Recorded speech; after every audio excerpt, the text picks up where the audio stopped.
സുഹൃത്തെ, കമ്പാർട്ട്മെൻറ്റലൈസേഷൻ ടെക്നിക് എന്ന് പറഞ്ഞൊരു രീതിയുണ്ട്. ഇത് പല പ്രശ്നങ്ങളുള്ള ആളുകൾക്ക് അവരുടെ പ്രശ്നങ്ങൾ അവിടെ വെച്ചുകൊണ്ട് തന്നെ അവർക്ക് നേടിയെടുക്കേണ്ട കാര്യങ്ങളിലേക്ക് ഫോക്കസ് കണ്ടെത്തി അതിൽ ഇരുന്ന് അത് നേടിയെടുക്കുന്ന ഒരു രീതിയാണിത്. സത്യം പറഞ്ഞാൽ പല പ്രശ്നങ്ങളുടെ ഇടയിൽ നിന്നും ഉയർന്നു വന്ന വലിയ ലെവലിലേക്ക് എത്തിയിട്ടുള്ള പല ആളുകളുടെ സ്റ്റോറികൾ നമുക്കറിയാലോ. അവരൊക്കെ ഈ രീതി ഫോളോ ചെയ്ത് ജീവിച്ച ആളുകളായിരിക്കും എന്നതാണ് ഒരു യാഥാർത്ഥ്യം.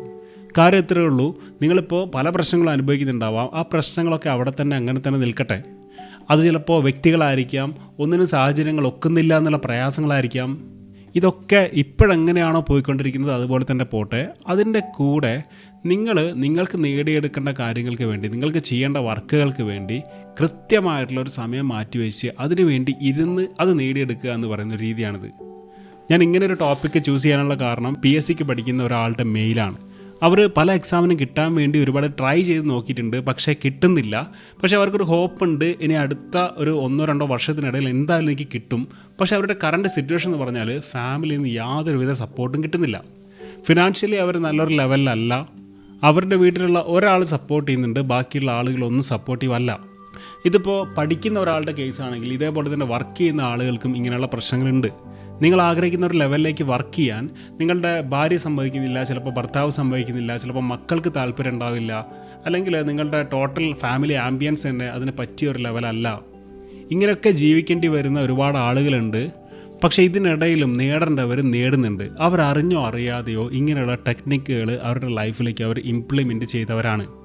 ടെക്നിക്ക് എന്ന് പറഞ്ഞാൽ ഇതാണ്: നിങ്ങൾക്ക് നല്ലൊരു നിലയിലേക്ക് എത്താൻ സാധിക്കുമെന്ന് ഉറപ്പുള്ള ഒരു ജോലിയോ ഒരു പഠനമോ നിങ്ങൾ മുന്നിൽ കണ്ടിട്ടുണ്ട്. ഇതിനു വേണ്ടി മാത്രമുള്ള കുറച്ച് മണിക്കൂറുകൾ എന്നും നിങ്ങളുടെ കൂടെ ഉണ്ടായിരിക്കണം. അത് എത്ര കുറഞ്ഞ മണിക്കൂറുകളാണെങ്കിലും കുഴപ്പമില്ല, 1-2-3 മണിക്കൂർ മതി. ആ സമയത്തേക്കെങ്കിലും ഇതിനോട് താല്പര്യമില്ലാത്ത ആളുകളെയും സാഹചര്യങ്ങളെയും നിങ്ങൾ മാറ്റി നിർത്തുക. കഴിയുമെങ്കിൽ പൂർണ്ണമായിട്ടും മാറ്റി നിർത്തിക്കൊണ്ട് അവരെ പറ്റിയുള്ള ചിന്തകളോ പ്രശ്നങ്ങളെ പറ്റിയിട്ടുള്ള ആലോചനകളോ വരാത്ത രീതിയിൽ നിങ്ങൾ വേറൊരു സ്ഥലത്ത് മാറിയിരുന്നു കൊണ്ട് അതിനുവേണ്ടി വർക്ക് ചെയ്യാനോ പഠിക്കാനോ തയ്യാറാവുക. ഇവിടെ നിങ്ങൾ പൊരുതേണ്ടി വരുന്നത് 2 തരത്തിലുള്ള ആളുകളോടായിരിക്കും, സാഹചര്യങ്ങളോടായിരിക്കും. ഒരു കാറ്റഗറി എന്ന് പറഞ്ഞാൽ ചിലപ്പോൾ നിങ്ങളെ സപ്പോർട്ട് ചെയ്യാൻ സാധ്യതയുള്ള ആളുകളായിരിക്കും അവർക്ക് നിങ്ങൾ എന്താണ് ചെയ്യുന്നത്, എന്താണ് നിങ്ങളുടെ ജോലി, എന്താണ് നിങ്ങൾ ഉദ്ദേശിക്കുന്നത്, നിങ്ങൾ എത്ര സമയം പഠിക്കാൻ ഉദ്ദേശിക്കുന്നുണ്ട്, ഇതുപോലുള്ള കാര്യങ്ങളൊക്കെ കൃത്യമായിട്ട് പറഞ്ഞു കൊടുത്തു കഴിഞ്ഞാൽ ചിലപ്പോൾ അവർ നിങ്ങളുടെ കൂടെ നിൽക്കും. ഇവരോട് പറഞ്ഞ് മനസ്സിലാക്കി കൊടുത്ത് അവരെ കൺവിൻസ് ചെയ്യിപ്പിച്ച് നിങ്ങളുടെ കൂടെ നിർത്താനുള്ള കഴിവ് നിങ്ങൾക്കുണ്ടെങ്കിൽ നിങ്ങൾ രക്ഷപ്പെട്ടു. എന്നാൽ രണ്ടാമത്തെ കാറ്റഗറി എന്ന് പറഞ്ഞാൽ നിങ്ങൾ ചെയ്യുന്ന കാര്യത്തിനോട് യാതൊരുവിധ താല്പര്യവുമില്ലാത്ത ആളുകളായിരിക്കും രണ്ടാമത്തെ കാറ്റഗറി. അവർക്ക് നിങ്ങൾ ആ ലെവലിലേക്ക് പോകുന്നതേ ഇഷ്ടമുണ്ടാവില്ല. നിങ്ങൾ അങ്ങനെ ഒരു ഫീൽഡിലേക്ക് പോകുന്നതോ അങ്ങനെ ഇരുന്ന് പഠിക്കുന്നതോ അങ്ങനെ മാറിയിരുന്ന് വർക്ക് ചെയ്യുന്നതോ ഒന്നും അവർക്ക് താല്പര്യം ഉണ്ടാവില്ല. സോ ഇങ്ങനെയുള്ള സിറ്റുവേഷനിലാണ് നമുക്ക് ഈ ടെക്നിക്ക് ഉപയോഗിക്കാൻ കഴിയുക. അവരുടെ കൂടെ അവരുടെ വൈബ്രേഷനിൽ അവരുടെ ഫ്രീക്വൻസിയിൽ തന്നെ ജീവിച്ച് നിങ്ങളെയും അവരെ പോലെ തന്നെ ആക്കി മാറ്റാതെ ആ ഒരു ആംബിയൻസിലോ അവരുടെ കൂടെയുള്ള സമയത്തോ അവരോട് ഫ്രണ്ട്ലി ആയിട്ട് നിന്നുകൊണ്ട് അവർക്ക് വേണ്ടതൊക്കെ പറ്റുന്ന സമയത്ത് നിങ്ങൾ ചെയ്തു കൊടുത്തുകൊണ്ട് നിങ്ങൾക്ക് മാത്രമുള്ള വളരെ പ്രൈവസിയുള്ള ഒരു സമയം നിങ്ങൾ നിർമ്മിച്ചെടുക്കണം. ആ സമയം എന്ന് പറഞ്ഞാൽ ചിലപ്പോൾ എല്ലാവരും ഉറങ്ങുന്ന സമയമായിരിക്കാം, അല്ലെങ്കിൽ നിങ്ങളടുത്ത് ക്യാഷ് ഉണ്ടെങ്കിൽ നിങ്ങൾക്ക് ഇടയ്ക്ക് മറ്റൊരു സ്ഥലത്തേക്ക് മാറിപ്പോയിരുന്നിട്ട് അവിടെ ഞാൻ ഈ ഒരു കാര്യം പഠിക്കാൻ പോവുകയാണെന്നൊക്കെ പറഞ്ഞുകൊണ്ട് അവിടെ ഇരുന്നു കൊണ്ട് വർക്ക് ചെയ്യാൻ നിങ്ങൾ ശ്രമിക്കുക. കണ്ണിങ് ആയിട്ട് ഇടപെട്ടുകൊണ്ട് നിങ്ങളുടെ ഫ്രീക്വൻസി എന്താണോ, നിങ്ങൾക്ക് എവിടെ എത്തണോ അതിനുവേണ്ടി സമയം മാറ്റിവെക്കുന്നൊരു ടെക്നിക്കാണ് ഈ ഒരു ടെക്നിക്ക്.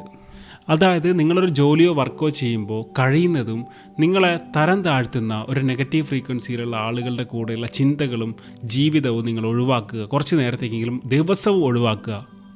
മനഃപൂർവ്വം നിങ്ങൾ ചെയ്യേണ്ട ഒരു കാര്യം, നിങ്ങൾക്ക് എത്തിച്ചേരേണ്ടതായ ഫ്രീക്വൻസിയിൽ ജീവിച്ചുകൊണ്ട് അവിടെ വേറൊന്നും ചിന്തിക്കാതെ വർക്ക് ചെയ്യാനോ പഠിക്കാനോ നിങ്ങൾ ദിവസവും കുറച്ച് സമയം മാറ്റി വയ്ക്കുക.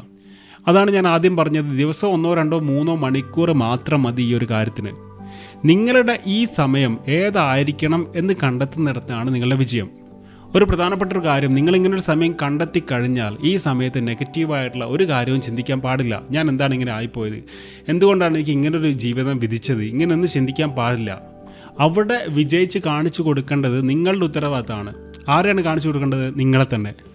സുഹൃത്തെ, 24 മണിക്കൂറും പ്രശ്നങ്ങളെ പറ്റി ചിന്തിച്ചിരിക്കാനൊക്കെ എല്ലാവർക്കും പറ്റും. പക്ഷേ നിങ്ങൾ മനസ്സിലാക്കുക, നിങ്ങളെക്കാൾ വലിയ പ്രശ്നങ്ങൾക്കിടയിലും ഇരുന്ന് വർക്ക് ചെയ്ത കുറച്ച് ആളുകളുണ്ടായിരുന്നു. അവരാണ് ഇന്നത്തെ വിജയികൾ എന്ന് പറയുന്നത്. അപ്പോൾ നിങ്ങൾക്ക് ലൈഫിൽ വേണ്ടതൊക്കെ നേടിയെടുക്കാൻ കമ്പാർട്ട്മെൻറ്റലൈസേഷൻ ടെക്നിക്കിലേക്ക് ഡീപ്പായിട്ട് ഇറങ്ങി വേറൊന്നും ചിന്തിക്കാതെ പോസിറ്റീവായിട്ട് മാത്രം ചിന്തിച്ച് കണ്ണിങ് ആയിട്ട് മരിച്ച് പണിയെടുത്ത് വേണ്ടതൊക്കെ നേടിയെടുക്കുക.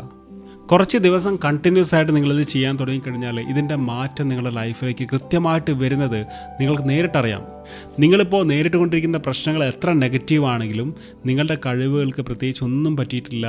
നിങ്ങൾ ഓരോ ദിവസവും വളർന്നുകൊണ്ടിരിക്കുകയാണ്. നിങ്ങൾ ആഗ്രഹിച്ച ലെവലിലേക്ക് നിങ്ങളുടെ കോൺഫിഡൻസ് ഓരോ ദിവസവും മാറിക്കൊണ്ടിരിക്കുകയാണെന്നുള്ളത് നിങ്ങൾക്ക് നേരിട്ടറിയാം. അപ്പോൾ ഇതിന് ആകെ ചെയ്യേണ്ടത് ചിന്തകളിലേക്ക് നിങ്ങളെക്കാൾ താഴ്ന്ന ലെവലിലുള്ള വൈബ്രേഷനിലുള്ള ആളുകളെ പറ്റിയിട്ടുള്ളയോ ആംബിയൻസിനെ പറ്റിയിട്ടുള്ളയോ ചിന്തകൾ നിങ്ങൾ കൊണ്ടുവരാൻ പാടില്ല. മിനിമം ആ ഒരു 2-3 മണിക്കൂർ നേരത്തേക്ക്. Thank you.